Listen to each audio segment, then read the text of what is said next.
So first of all, let me introduce. My name is Andrea Fabbri. We're going to have some lesson with me, and the lesson will be dedicated in general to credit risk and financial credit derivatives. And I've been teaching here in Bocconi since 1997, and I'm also responsible for an investment bank based in London of this kind of activity in credit derivatives. And so what we are going to do basically is, first of all, a general overview of these instruments, which are called credit derivatives. Then, starting from the description of this class of derivatives, we're going to describe their risk and the main application related to these instruments.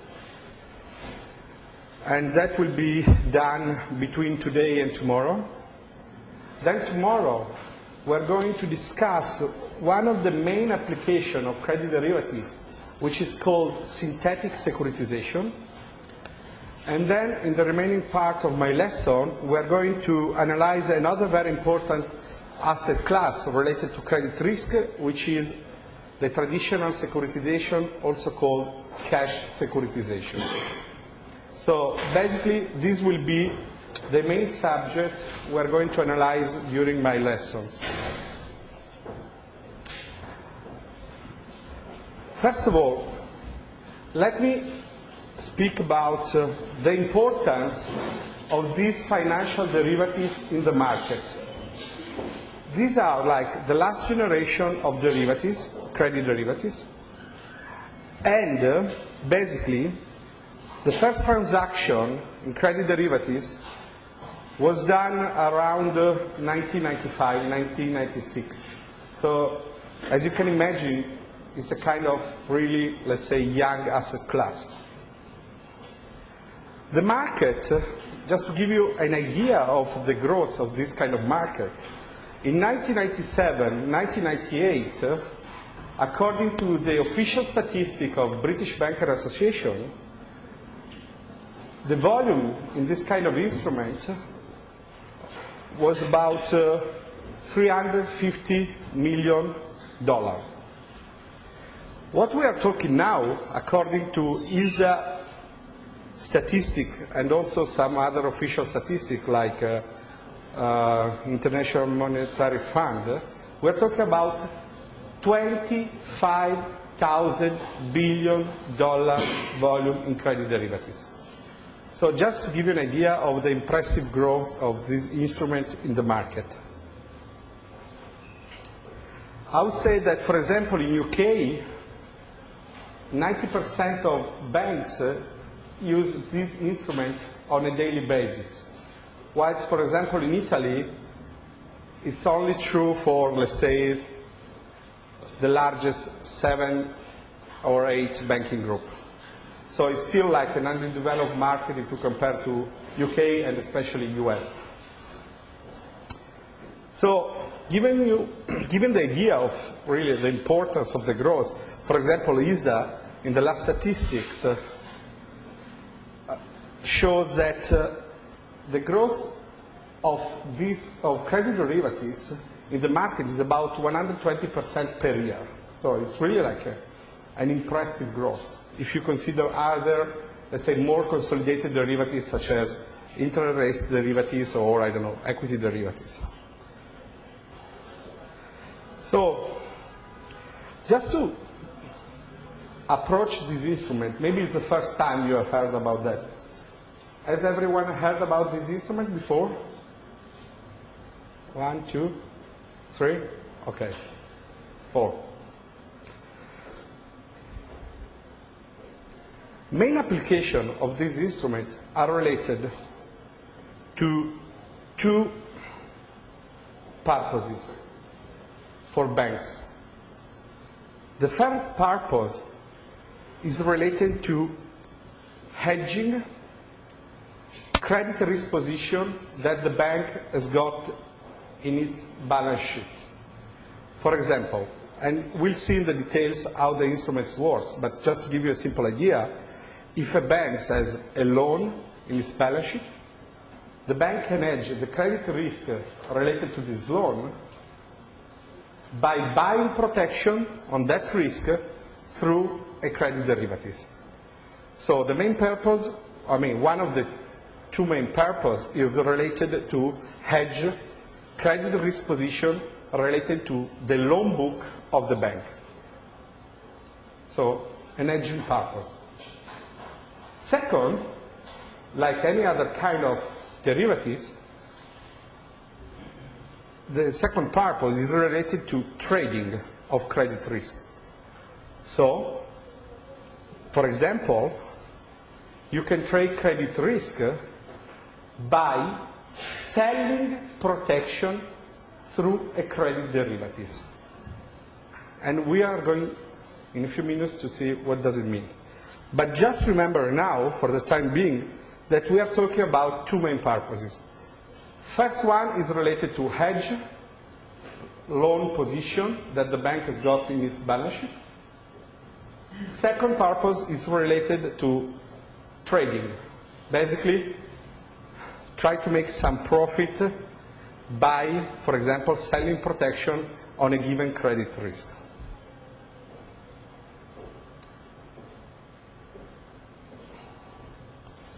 I just want to give you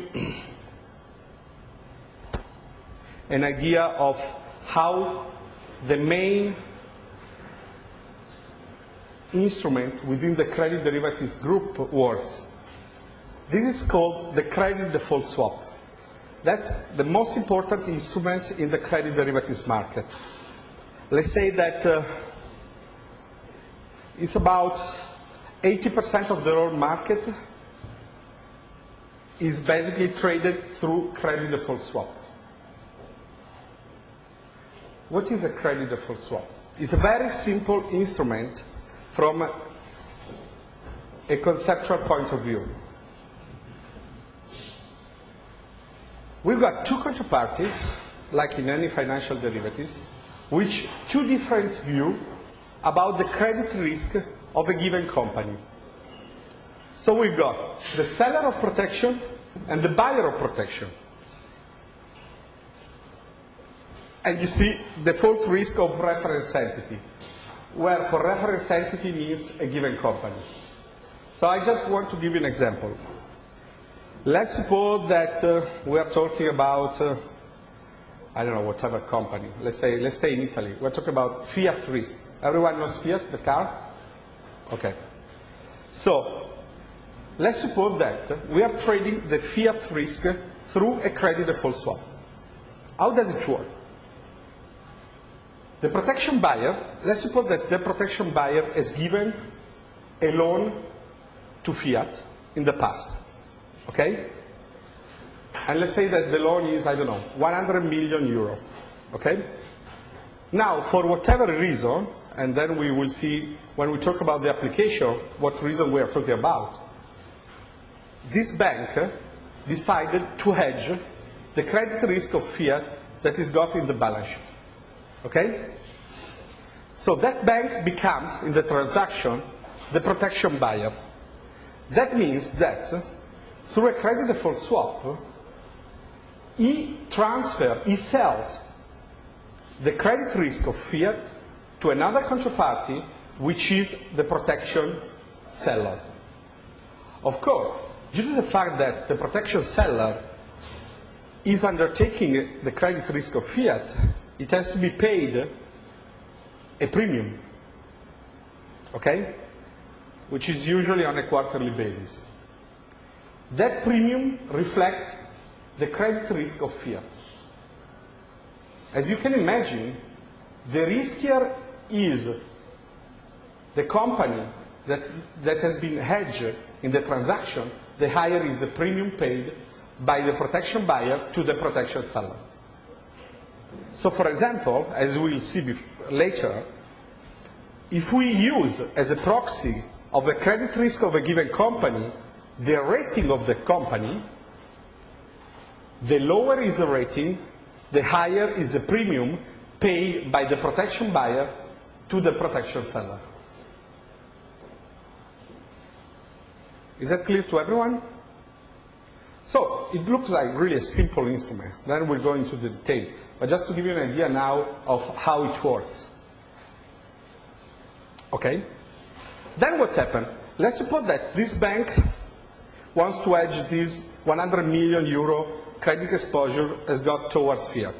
And suppose that the contract is a 5-year term contract. Okay?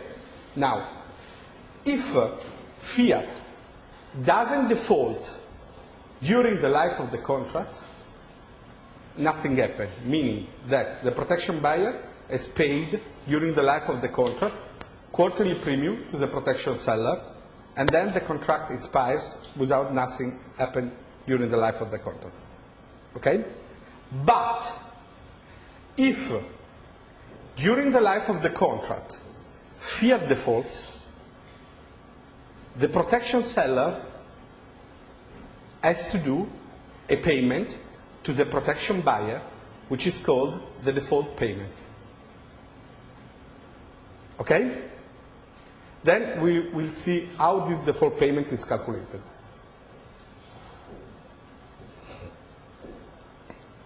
For example, there were like few cases in the past of companies defaulting with a huge credit derivatives market having as an underlying risk the risk of the company. I want to give you an example, like the most famous one is Enron, like WorldCom, Parmalat, Tyco, and Swissair, and yeah, more than few, let's say. Anyway, for example, when Enron defaulted, all the protection seller having Enron as an underlying credit risk had to pay a default payment to the protection buyer. Okay? Now, this kind of instrument, the credit default swap, hedge against, let's say, the default risk of a given company. So, if my purpose is to hedge a given risk I've got in my balance sheet as a banker, I can buy protection through a credit default swap, and my expectation is if the company defaults, I get refunded the amount that I lost on my credit exposure. Is that okay? It's a kind of insurance in a way, but then there are some differences. But, for example, I can use the same contract just to do a trading activity, which is the second purpose I talked before. For example, for instance, if my view is that fiat will not default during the life of the credit default swap, what I can do is just to sell protection on fiat, get the premium, and make money out of my credit risk expectation. And then that is just, a trading purpose. Is that okay? The same way, I can be a protection buyer without having the exposure on my balance sheet, and just doing trading of what in that case? What's my expectation if I buy protection, let's say, on fiat, but I don't have the asset on my balance sheet, meaning that I'm not using a credit default swap to hedge my position? What could be my expectation if I enter this kind of contract? We can? Exactly. If my view is that fiat is going to default during the life of the contract, I'm just doing trading. Of course, I pay the premium But if fiat really defaults during the life of the credit default swap, I get a payment which is a default payment. And I realize a trading view on the default of the fiat risk. Is that clear to everyone? So again, as you can see from this simple example, I can buy protection of fiat for hedging purpose because I got a fiat loan on my balance sheet, but at the same time I can just try to realize a credit view on fiat just by protection of fiat, even if I don't have any loan of fiat in my balance sheet.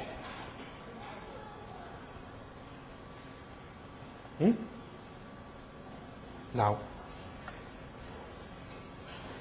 when I talk about a credit default swap,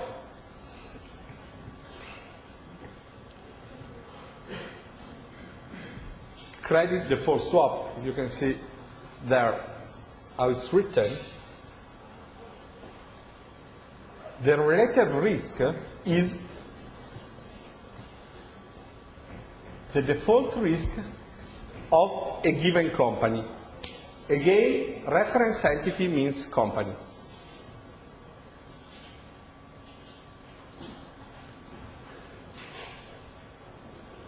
Have you ever heard about rating transition metrics? You? Some yes, some no. Okay. Let me explain one thing.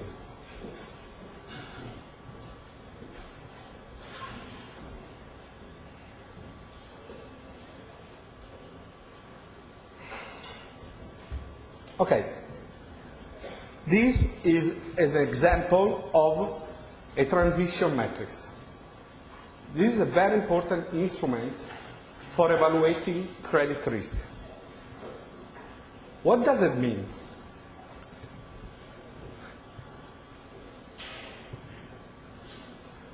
With this kind of table, I can observe what was in the past the default probability of a company which was originally rated AAA in a given period of time.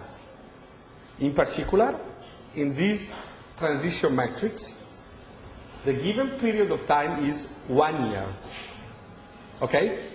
So what I'm observing here is what is the default probability of a company which is originally rated AAA in 1 year time.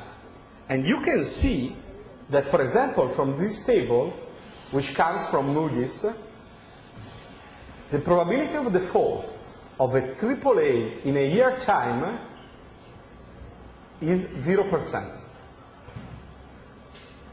Okay? But this matrix also gives us the probability of a given company to be downgraded or upgraded in a given period of time. For example,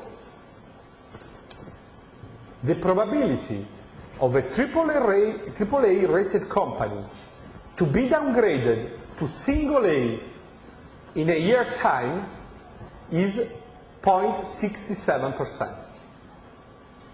Okay? The probability of a BBB rating, BAA, to be upgraded to single A in a year time is 5.22%.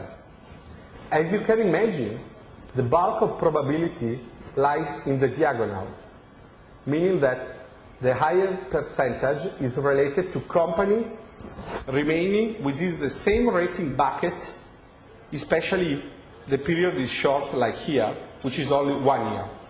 So the probability of a AAA remaining in the same rating bucket in a year time is 90.12%. Yeah, the last column is called withdrawn ratings. Withdrawn ratings. Meaning, I will write for you.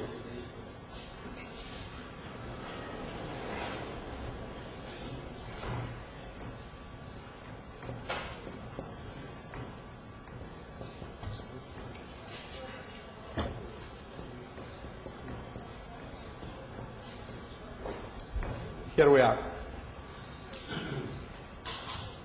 That column refers to companies whose ratings was withdrawn during the period of observation. Why? For example, if a company doesn't have any more outstanding debt, there is no reason for them to get the rating, so that's a withdrawn rating. Okay? Now, let's go back to the point I was trying to describe.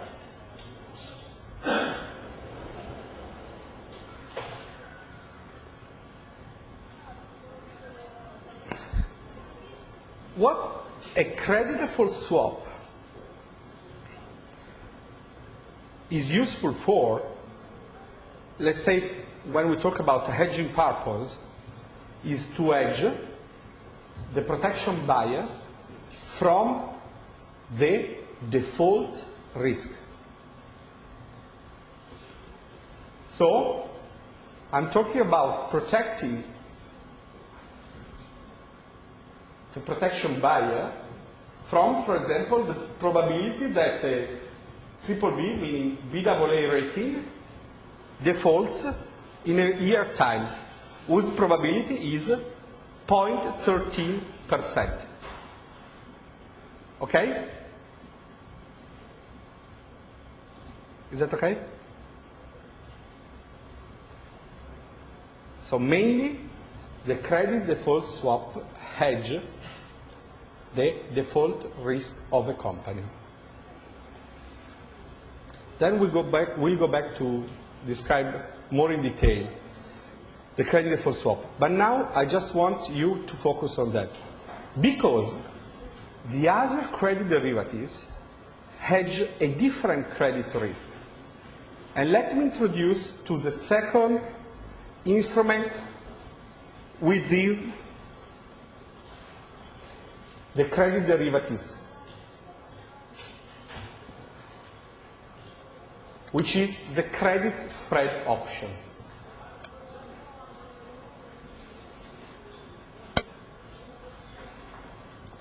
Okay, I'll write here.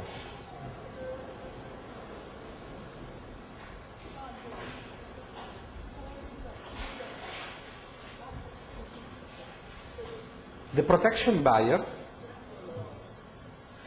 through the credit spread option, hedge himself from the spread widening of the company. Everyone knows what does it mean, spread widening? No? Yes or not? No, okay. I'm sure that you know how, let's say, a normal, a plain vanilla bond works. For example, you issue a bond, let's say, Fiat issue a bond, the issue date, the bond is at par. So 100 as a nominal value, correct? What does it mean that the bond is at par? Meaning that the coupon reflects the credit risk of Fiat, meaning that the spread, the coupon paid is the same as the credit spread on that bond. For example, let's say that the bond is a floating and is issued like it pays Euribor plus 50 basis points annually. That means that at the issue date, the credit risk of a Fiat for the given duration of the bond is 50 basis points. What is the credit spread? Is the spread, the premium that you as investor are paid to get that credit risk over the risk-free rate, which is, let's suppose, Euribor or LIBOR. So, you remember this, of course. So, if the bond is issued at par, that means that the coupon is equal to the credit spread. So, the same date the bond is issued, the credit spread on Fiat, let's suppose, is 50 basis points, equal to the coupon. Then what could happen? what can happen? Can happen that, for example, Fiat has got a kind of financial distress situation, meaning that if you want to buy a new bond of Fiat, you want to get paid more because the risk is higher. Meaning that, let's suppose in a month's time, the credit spread of Fiat from 50 becomes 100 basis points over the risk-free rate, which is Euribor. Then the price of the bond goes below par. You remember that, correct? No? But, okay, that's kind of tricky, but it's fine. Now, everyone is like familiar with this kind of concept? Yeah? Yes, it's a bond, normal bond. Let's suppose that, okay, the risk-free rate remains the same the whole life of the bond. So, if the bond goes below par because the credit risk has increased, so the credit spread is higher because the investor, if they have to invest, wants to be paid more because the risk is higher. So the bond goes below par.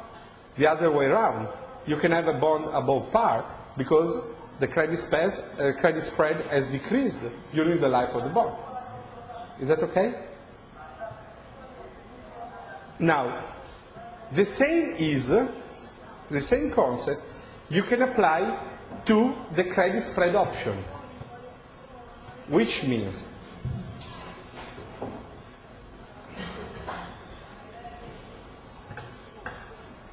let's suppose to enter into a contract within the credit spread option, which is called credit spread put. Okay? And the maturity of this contract is 1 year. Okay? And the underlying risk is, again, Fiat. Okay? Now, let's suppose that when we write this contract,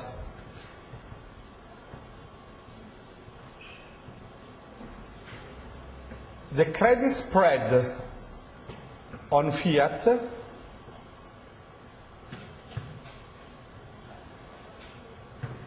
is, let's say, 100 basis points. So that's the premium that as the investor want to be paid if they have to undertake the credit risk of Fiat.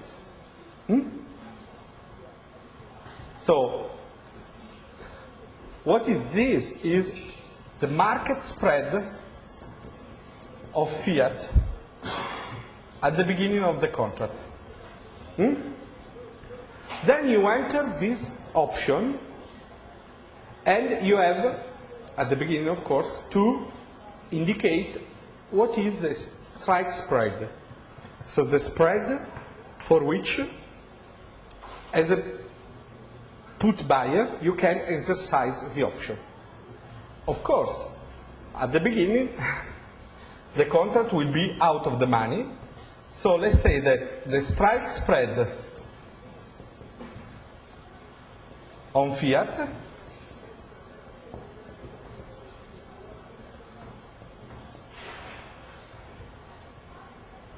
this market spread T0 is, let's suppose, 150 basis points. Okay? Now, let's suppose that the option is European. So it can be exercised only at the maturity date, after 1 year. Okay? And let's suppose that after 1 year, at the maturity of the contract, the market spread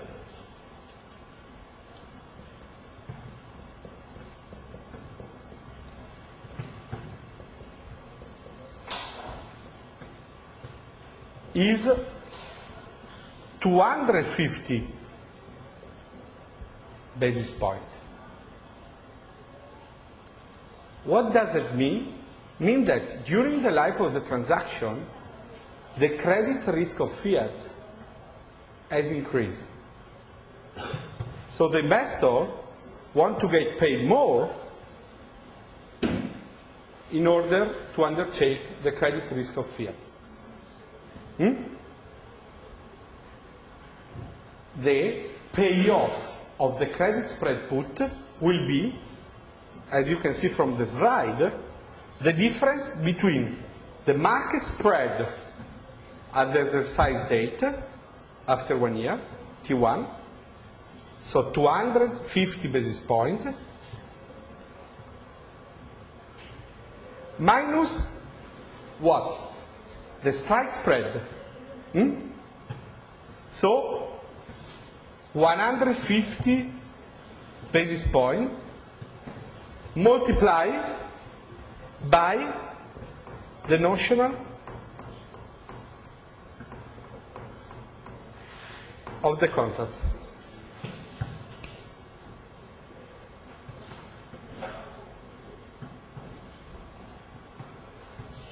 Now, apart from the numbers, let's reason about the difference between a credit spread option and a credit default swap. This contract hedges the protection buyer from a spread widening related to a given company. Okay? So, can you perceive what's the difference between a credit spread option and a credit default swap? Who answered me?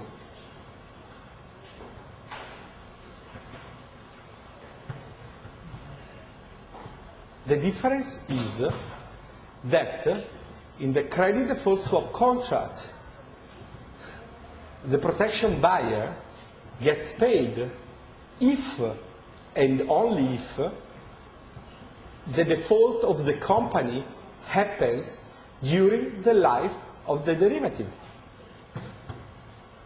The fact that fiat has increased the credit risk of fiat is increased, doesn't mean that fiat has defaulted. So the main difference is that if I buy protections to a credit spread put, for example, I hedge from a risk of spread widening of fiat. It doesn't necessarily mean that fiat has to default. Yes, then it can default. But that's another thing. Whilst, if I buy protections to a credit default swap, I'm hedged only if the bankruptcy of fiat, let's say, happens during the life of the contract.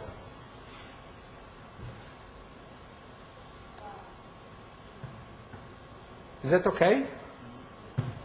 Now, let's go back to the transition matrix here. Now, we can see the difference between the two contracts also in the perspective of the transition matrix. Why? Let's suppose that fiat is a triple B rating, BAA. Okay? If I buy protection through a credit default swap, I hedge against the probability of default, which is 0.13%. Okay? Whilst, if I buy protection through a credit spread option, I'm hedged against what? The risk of downgrade of fiat. Because if I start and the market spread when I write the contract is 100 basis points, and that corresponds to a triple B rating, and I say, okay, if the market spread when the contract expires is higher than the strike spread, and let's suppose that the strike spread corresponds to a double B rating, through a credit spread option, I'm hedged against this risk. The risk of downgrading, of course, including the risk of default. Okay? The hypothesis were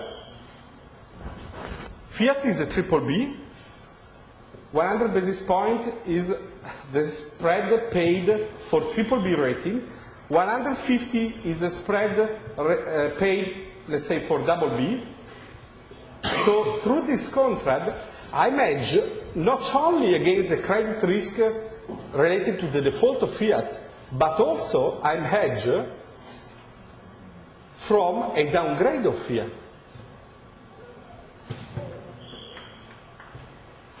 Is that okay? But that means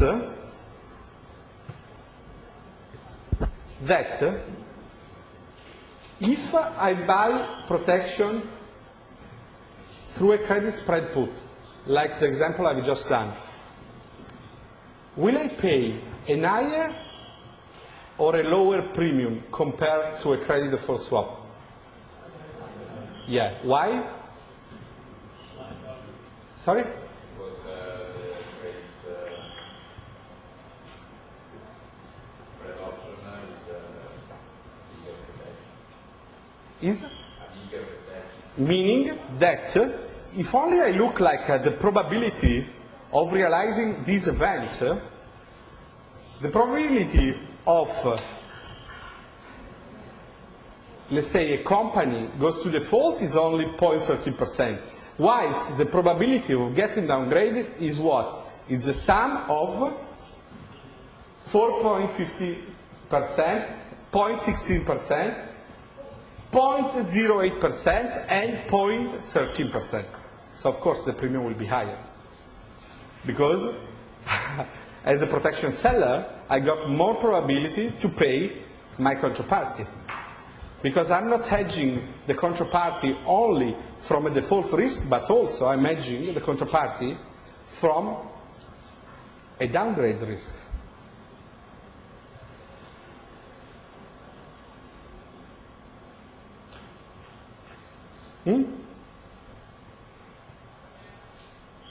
Any question? Any question? No. Okay, perfect. Now,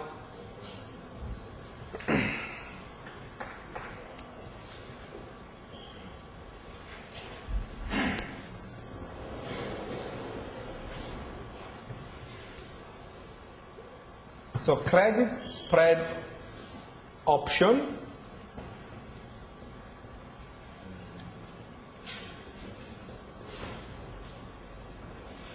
downgrade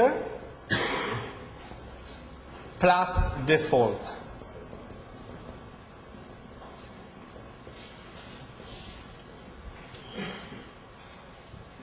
Okay? Now, let's have a look to a third category of credit derivatives, which are the total rate of return swap.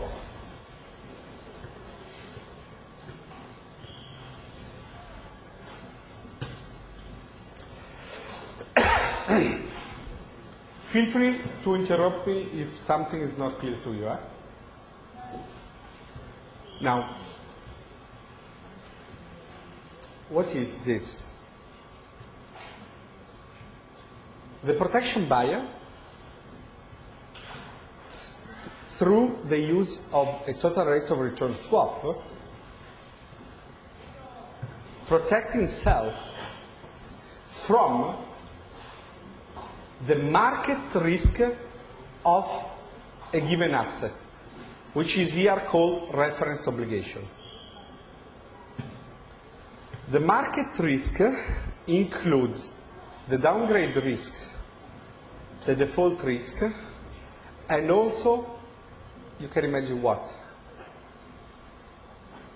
The risk of shift in the risk-free rate. Okay? The interest rate risk.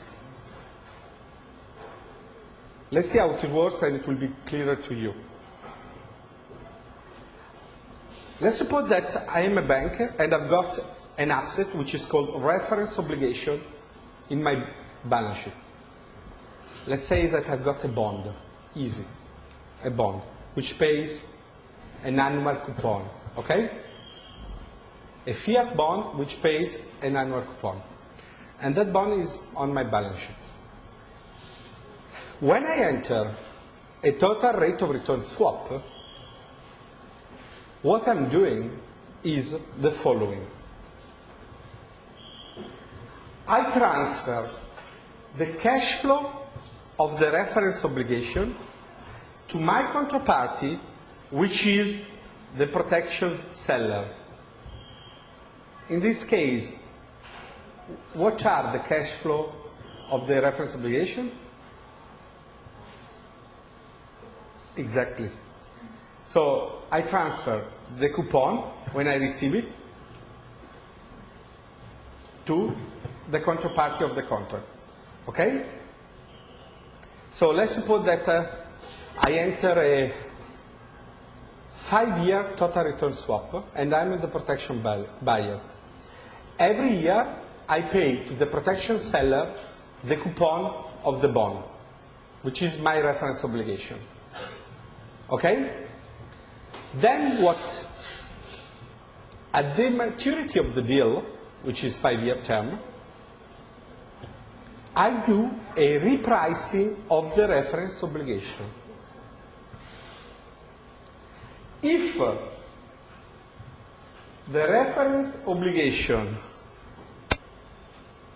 appreciated, as a protection buyer, I pay the amount of the appreciation to the protection seller. Whilst, if at the maturity of the deal, the reference obligation depreciated, the protection seller pays the protection buyer the amount of the depreciation of the underlying bond. What that implies, of course, is that the maturity of the total return swap is lower, shorter, than the maturity of the underlying obligation. Because you can imagine, if it's the same at the maturity, unless there is a default, it will pay 100, i.e. the par value. So, let's suppose that after 5 years, the reference obligation, which is the bond fiat I just talked about, the value is, the price is, I don't know, 98. The difference between the par value, 100, and 98, which is the price at the 5-year term, so 2, is paid by the protection seller to the protection buyer. The other way around, if at the maturity of the total return swap, the bond price is 102, the amount of the appreciation, which is 2, is paid by the protection buyer to the protection seller. Okay? So now I've got a question for you.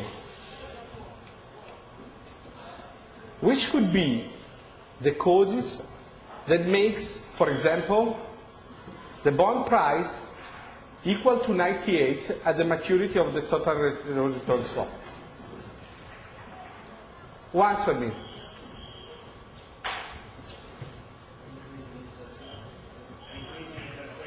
Exactly. If the risk-free rate, like the Euribor, has increased, the bond has been depreciated. Or, another cause? Exactly. The credit spread of fiat has increased, but the risk-free rate has remained the same. Or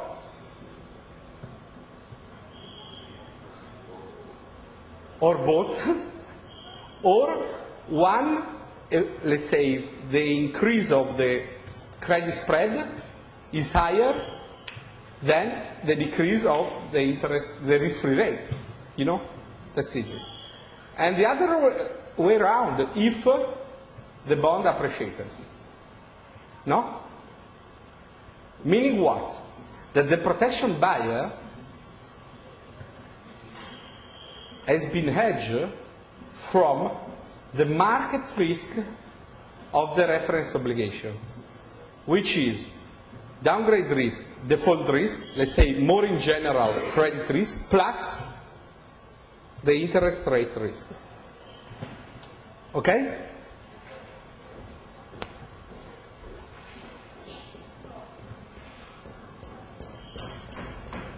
Plus interest rate risk, i.e. in general market risk.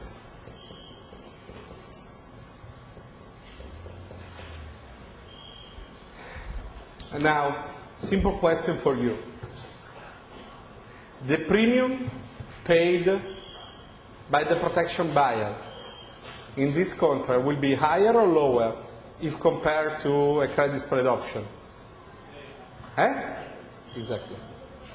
Of course. Because we have added an additional risk.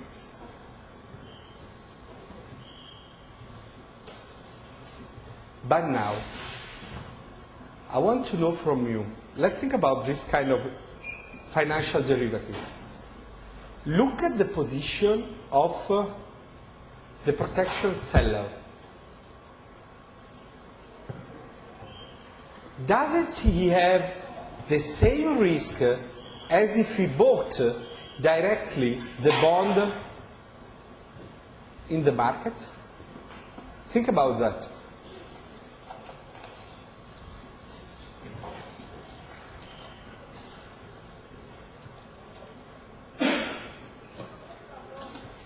I mean, in terms of risk and return, isn't the position of the protection seller the same as someone who just bought the asset from the market? Risk return. Or the position is different? Who answered me?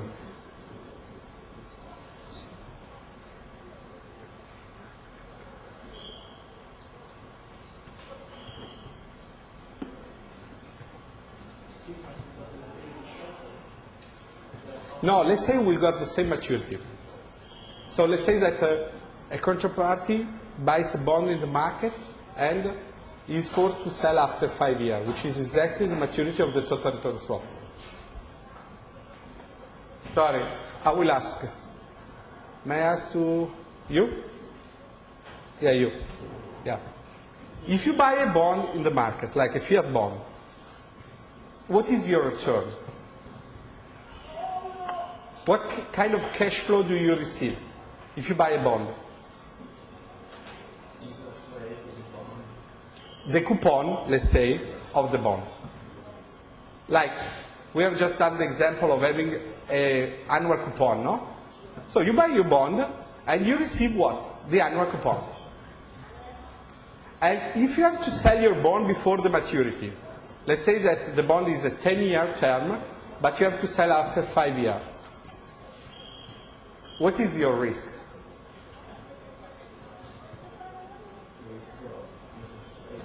Exactly. Which cause the interest rate and the credit risk.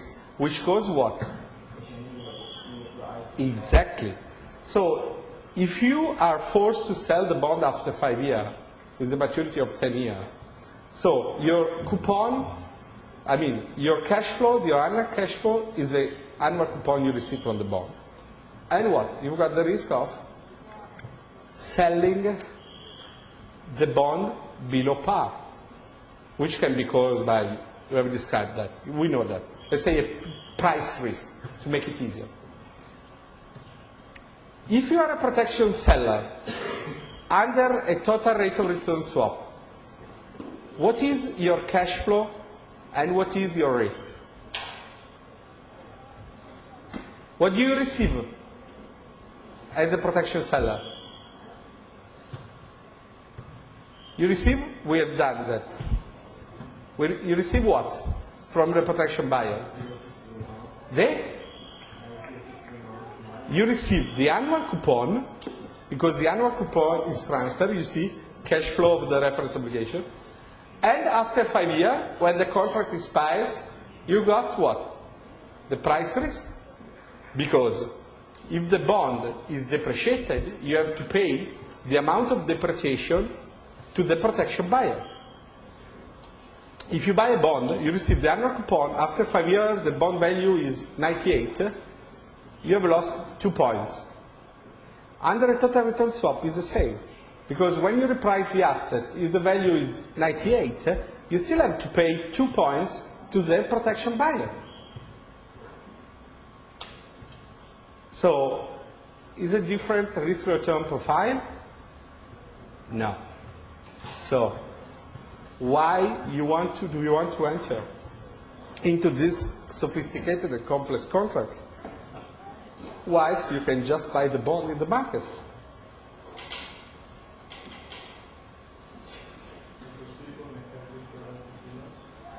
Louder. We can have different opinions.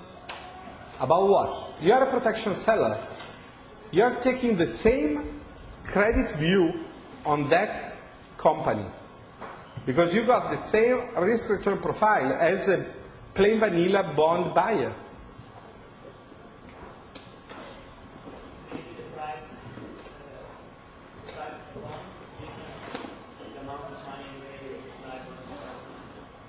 Yeah, kind of. Kind of. We are getting there. You can copy the same cash flows, also cash flows. Sorry, louder. You can? You don't need the notional amount. You don't need that? The principal amount. Exactly. You would need to about. Done. Guys, as in the credit default swap, as in the credit spread option, this is derivative. You don't need to use cash to enter this contract. If you want to buy a fiat bond, you have to pay, let's say, 100 euro. Let's say 100, and you have to use your cash.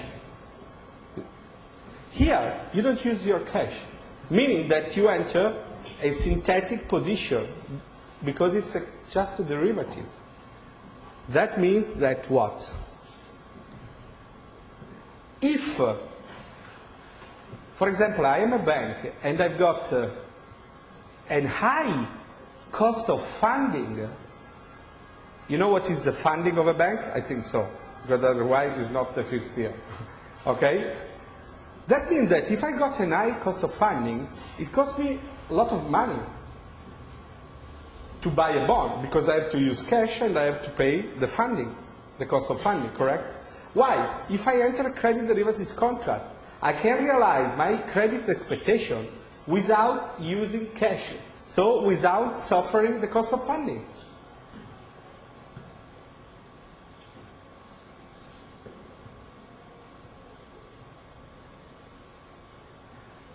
Does everyone know what is the cost of funding? Yeah. Meaning that, let's say, if you are a bank and you want to issue a bond to collect, money, that's your ability side. The lower is your rating, the higher will be the cost of funding, because investor wants to get more money from your risk. So if I am a BBB bank, and in order to collect money from the market, cash from the market, I have to pay a cost of funding, let's say, of Euribor plus, I don't know, let me tell, 25 basis points on a 5-year term. Where do I reinvest this? I will logically reinvest in something that pays me more than the 25 basis points of the cost of funding. Because otherwise, if I got only like this kind of one asset and one liability, let's suppose, to make it simple, I have to reinvest that in something that will give a higher return than my cost of funding. That's logical. So, if I'm a BBB bank, it doesn't make sense, sorry for the simple example, but just to give you an idea, doesn't make sense to me to invest in a AAA bond. Why would I do that? I'm paying 25 basis points over a Euribor, and I'm getting Euribor minus something. Doesn't make any sense. Why? Look at that. Yeah, I'm a BBB bank. I'm paying a cost of funding of 25 basis points over Euribor. And what? I don't use the cash. I just enter as a protection seller, let's suppose, in a credit default swap or in a total rate of return swap. I don't use cash. I just get a view.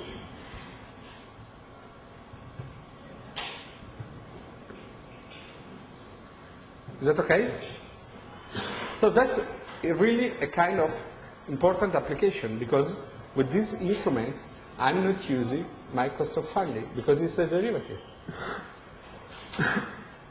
But in terms of risk return, especially if I use a total return swap, I got the same risk return profile as a normal, plain vanilla bond buyer. But what? I don't use my cash to buy that bond.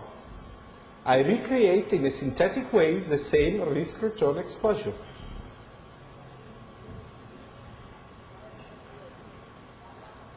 Is that clear to everyone? You're looking at me like I'm crazy. Is that clear or what? Louder so everyone can listen. I'm saying the return. Yeah. Compare with how much you invest.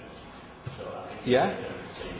You're not investing the same amount. But you are not investing any amount. The notion of the contract is the same. If I want to buy 100 euro bond, I can recreate the same position like entering a 100 euro notional total return swap.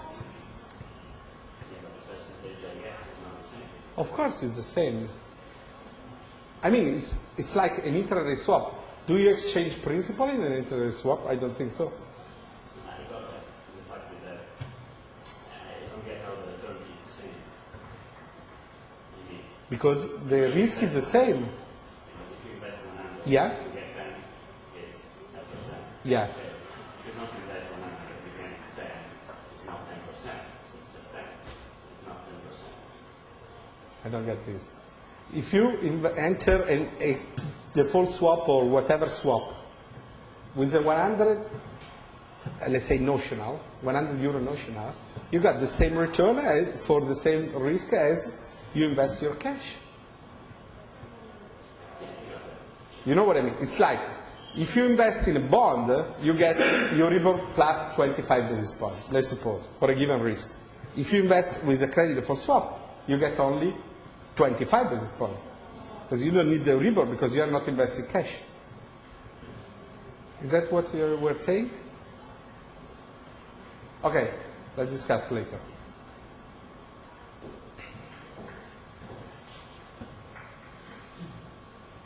So, let's go back to the credit default swap.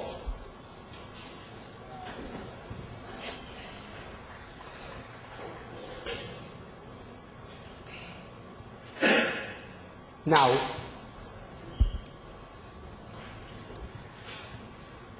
we have understood how it works. Now, let's go into the details.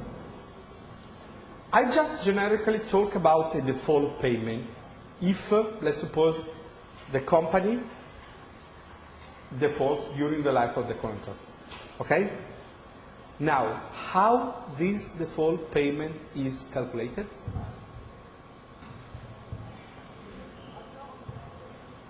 The default payment is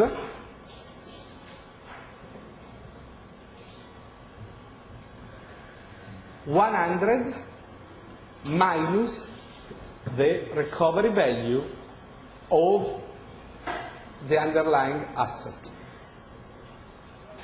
Okay? So, for example, let's see Enron. When Enron defaulted, the recovery value was 15 points. Okay? In that case, for example, the protection seller had to pay the protection buyer what? The difference between the pair value, i.e. 100, and the recovery rate, meaning 85.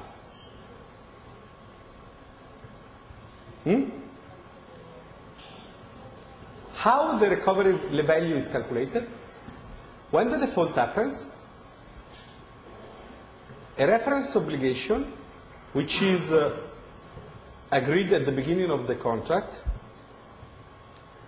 basically, this reference obligation has got like 5 different prices for sorry, done by the most important market maker. So, it's always happened like that. Also with Parmalat, with WorkCom, every time there is a default, it's happened like that. When you have to evaluate what is the recovery value of, let's say, a given bond or a given loan, you ask 5, in average is 5 market makers, what is the valuation of the recovery value that they think about. So everyone will give a price. Of course, the recovery value will be a function of what will be the value of the asset of the company that has defaulted. So they do like a kind of estimate of the value, which is translated into a cash price. So every 5 market maker gives a cash price for that reference obligation. You take out the highest, you take out the lowest, and you do an average of the 3 intermediate cash prices. That is the recovery value. You know that, I mean, just a small parenthesis, even if a company defaults, it still exists a market for the default asset, let's say bonds. Especially in US, there are funds which are specialized in, they are called distressed assets.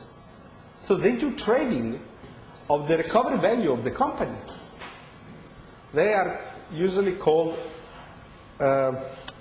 vulture funds. You know what is a vulture? When they smell that the company is going to be default, they enter. And they do trade of a recovery value of the company. So there is a market. So it's the same that happens here. When the company defaults, you get the price from 5 market makers on a given reference obligation where you have contractually agreed at the beginning of the contract. You do the mechanism I described to you, and that is the price of the bond, let's suppose. That is the recovery value. The difference between the initial value, usually is par value, let's say 100, minus the recovery value, is the default payment done by the protection seller to the protection buyer. Okay? Now, this is one point.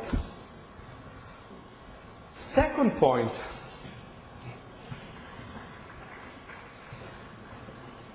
I've just talked generically about default risk. In reality, when you talk about, for example, credit default swap,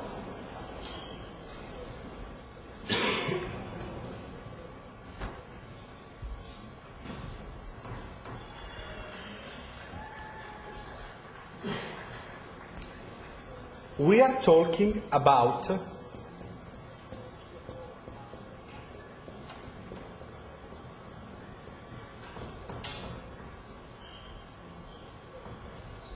a credit event risk. Meaning, what I defined until now generically default risk is called credit event risk. Okay? So, to go back to the example I've just done, the protection buyer will be paid by the protection seller if during the life of the contract a credit event happens. Okay? Now,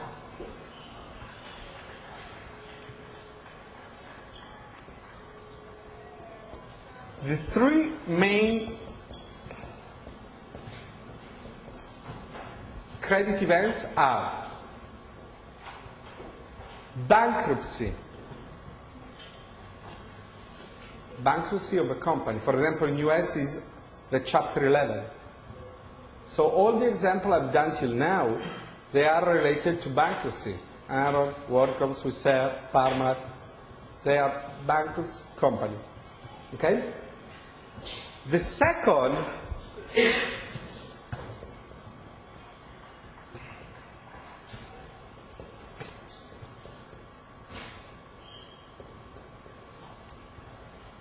is called failure to pay. What is a failure to pay? It's an event for which, for example, a given company doesn't pay the amount that it owns when it's due. Like, a company issue a bond, the day in which the coupon is supposed to be paid, the company doesn't pay. Or the same for interest on loans. So the failure to pay happens when the company doesn't pay the amount that it owns when the amount is due. Okay? Like Argentina. When Argentina defaulted 3 years and a half ago, that was a failure to pay. Okay? Because Argentina said we are not going to pay the coupon on the bond denominated in Italian lira. That was a failure to pay. Okay? The third event is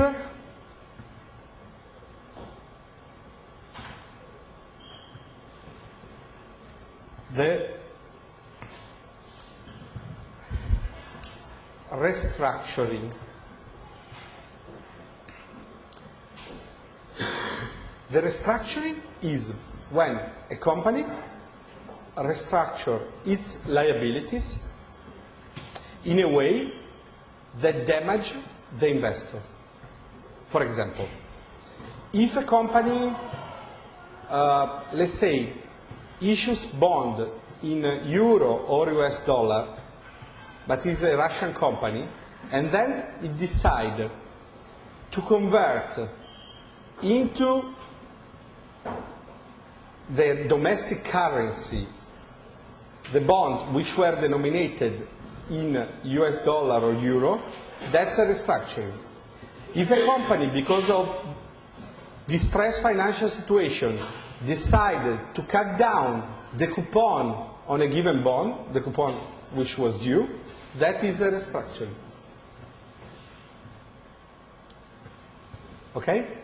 So everything that damages the investor is compared to the original agreement. I mean, the original, let's say, offering circular of the bond or of the loan.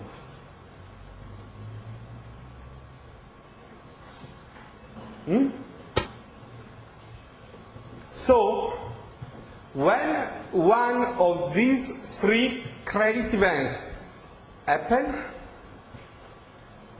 that is, let's say, the trigger event that causes the protection seller to pay the protection buyer.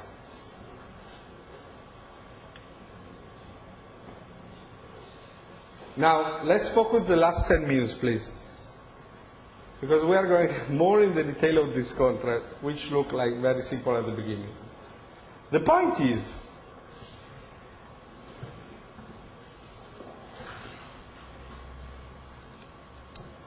what we have told you now is a cash settlement, no?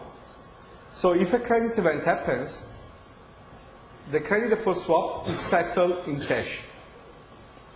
But now, to give you an idea of the real market, the cash settlement for credit default swap on single risk, meaning on a single company, let's say credit default swap on Fiat, on General Electric, General Motors, Ford, or whatever, is not settled in a cash format. but is settled in a physical format. And this is not only a technicality, and I will explain you why. It's got really economic consequences.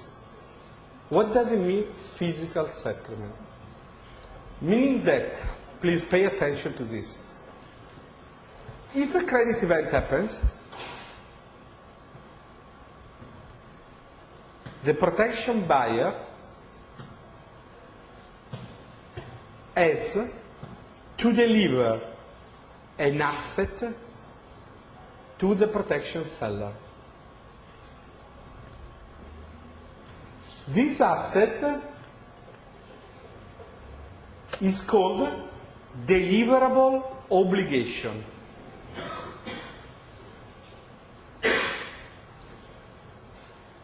Okay, so when the asset is transferred from the protection buyer to the protection seller will pay the protection buyer the par value of the deliverable obligation. That means what? That if fiat defaults, what will happen is the protection buyer will transfer, let's say, a bond of fiat to the protection seller. And the protection seller will pay the par value to the protection buyer, let's say 100. But guess what? That bond now, the value, the price is 15. So, from a risk perspective, let's say, or better, from a payoff perspective, it looks the same. Because at the end of the day, you can think, sorry, what's the difference? If I'm a protection seller, the recovery value of fiat is 15. Okay, in one format, the cash one, I have to pay 85. In the other one, I'm paying 100 something whose value is 15. From my point of view, the economic loss is in both cases 85. No? True but not true.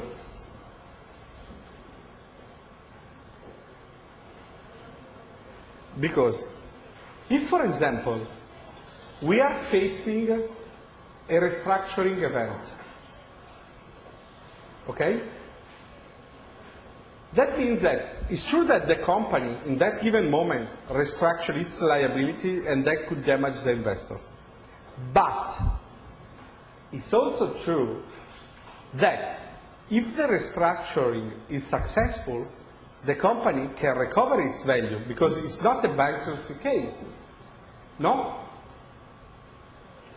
Meaning that if I'm the protection seller, I would rather have a bond of the company whose value can increase after the restructuring than just paying cash one-off, an amount that I will never recover later. Do you understand this? Because in the physical settlement format, the protection seller ends up with having a bond of that company, whilst in the other case, he just pays cash the amount of the loss calculated the way I told you. So, if the credit event is a kind of restructuring, maybe, let's say the bond from 15, the price of the bond from 15 will be, I don't know, 70 after 1 year. Who knows? But if I just paid under the cash format, I will never get any benefit from the recovery in the price of the bond. Okay? First point. Second point. If the protection buyer doesn't deliver the deliver obligation to the protection seller, the contract expires like if it never happened. Why that? Because that's a way to slow down the speculation on that given company. Because guess what? If I don't have to deliver a given asset of that company to the protection seller, I could keep on buying protection, buy protection, buy protection without having the asset, just speculating. If all the hedge funds of this world, think about that, decided to speculate against a company, what they do, they call each other, I suppose it's just a stupid example, but just giving it, and they say, let's buy protection on this. Everyone, buy protection. What will happen? The spread of the company will increase a lot. You can imagine? The company will have problem. You know what I mean? So, in order to slow down this speculation, kind of phenomenon like that happened when the market was not developed against the Republic of South Korea in 1997. The regulatory treatment says, like all the authorities say, yeah, okay, but you have to deliver an asset. Because if you don't find an asset, it's like you never bought protection on that company. So that's a way to relate the volume of the cash market, like loan and bond, to the volume of the derivatives market. Because otherwise, everyone can speculate without having the asset. So in order to slow down the speculation activity and to make the volume of the credit derivatives market, let's say, a reflection of the volume of the cash bond or loans, that's the way the settlement is done, i.e. a physical settlement. Because if you don't find an asset, the contract expires and is nil, and the protection buyer has just paid premium without having any benefit. I want to give an example. When Swissair defaulted in 2001, the market of credit derivatives was like really a significant multiple of the market of the underlying bonds. Okay? What happened is, due to the fact that the physical settlement is mandatory, all the protection buyers went to the market to buy bonds of the defaulted company. And in a couple of days, the recovery value of Swissair, which means the cash price of the bond after the default, from 13 went to 18. And, you know, the Italian economic newspapers say, is there any secret news that Swissair is recovering in terms of... No, it's just the credit derivatives market effect. Everyone needs to find that asset. The asset is not liquid, you have to buy, you push up the price. Because otherwise, you pay the premium and you don't get any payment, the payment of par value, by the protection seller. Okay. That's it for now. Tomorrow, we'll finish the credit derivatives, describing the main application, why they are important. We will talk about some, let's say, notion related to the pricing of credit risk in general, and then we'll analyze the main application of credit derivatives, which is the synthetic securitization.